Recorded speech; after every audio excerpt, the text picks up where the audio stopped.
আল্লাহু আল্লাহু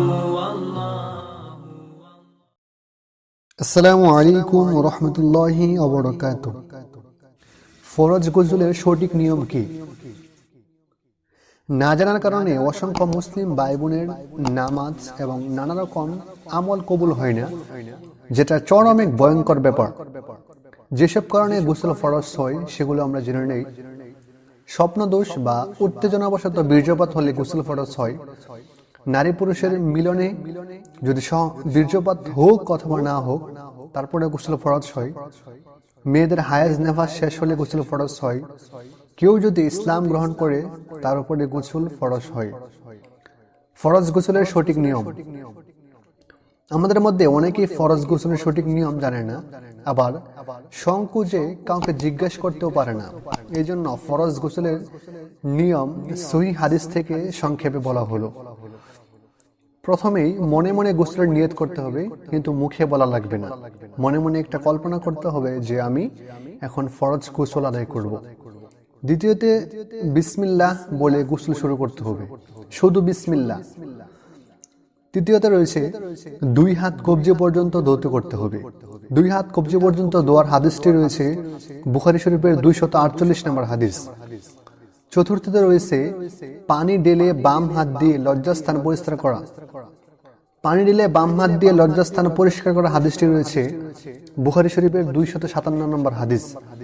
বাম হাতটি ভালোভাবে ঘষে ধুয়ে নিতে হবে। এই হাদিসটি রয়েছে বুখারী শরীফের 266 নম্বর হাদিস। নামাজের অজুর মতো ভালোভাবে পূর্ণরূপে অজু করা, 2 হাত 3 বার ধোয়া, কুলি করা, নাকে পানি দেওয়া, মুখ কুনুই পর্যন্ত ধোয়া, শুধু মাথা মাসে করতে হবে না। এক্ষেত্রে পা দুটো বাকি রাখলেও চলবে, যা গোসল শেষে ধুয়ে ফেলতে হবে। এই হাদিসগুলো রয়েছে বুখারী শরীফের 257 নম্বর হাদিস, 259 নম্বর হাদিস, 265 নম্বর হাদিস। আপনারা একটু কিতাবগুলো খুলে দেখতে পারেন। এরপরে 7 নম্বর রয়েছে মাথায় পানি ঢেলে চুলের গোড়া ভালোভাবে আঙুল দিয়ে ভিজানো। এই হাদিসটি রয়েছে বুখারী শরীফের 258 নম্বর হাদিস। মহিলাদের বেনি না খুলেও গোড়া ভালোভাবে ভিজালেই হবে।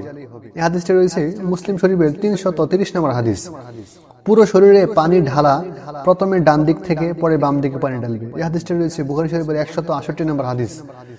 গোসলের জায়গা থেকে একটু দূরে গিয়ে 2 পা ধৌত করতে হবে। এই হাদিসটি রয়েছে বুখারী শরীফের 257 নম্বর হাদিস। মনে রাখতে হবে পুরুষের দাড়ি ও মাথার চুল ভালোভাবে ভিজাতে হবে। দ্বিতীয়তে মহিলাদের শুধু চুল ভেজানো যথেষ্ট। তৃতীয়, এই নিয়মে গোসলের পরে নতুন করে ওযু করার দরকার নেই, যদি ওযু না ভেঙে যায়। শরীরের কোনো অংশ যেন শুকনো না থাকে। আল্লাহ আমাদের সঠিকভাবে কোরআন ও সহিহ সুন্নাহ মেনে চলার তৌফিক দিন এবং পূর্বের না জেনে ভুলগুলোকে ক্ষমা করুন। আমিন।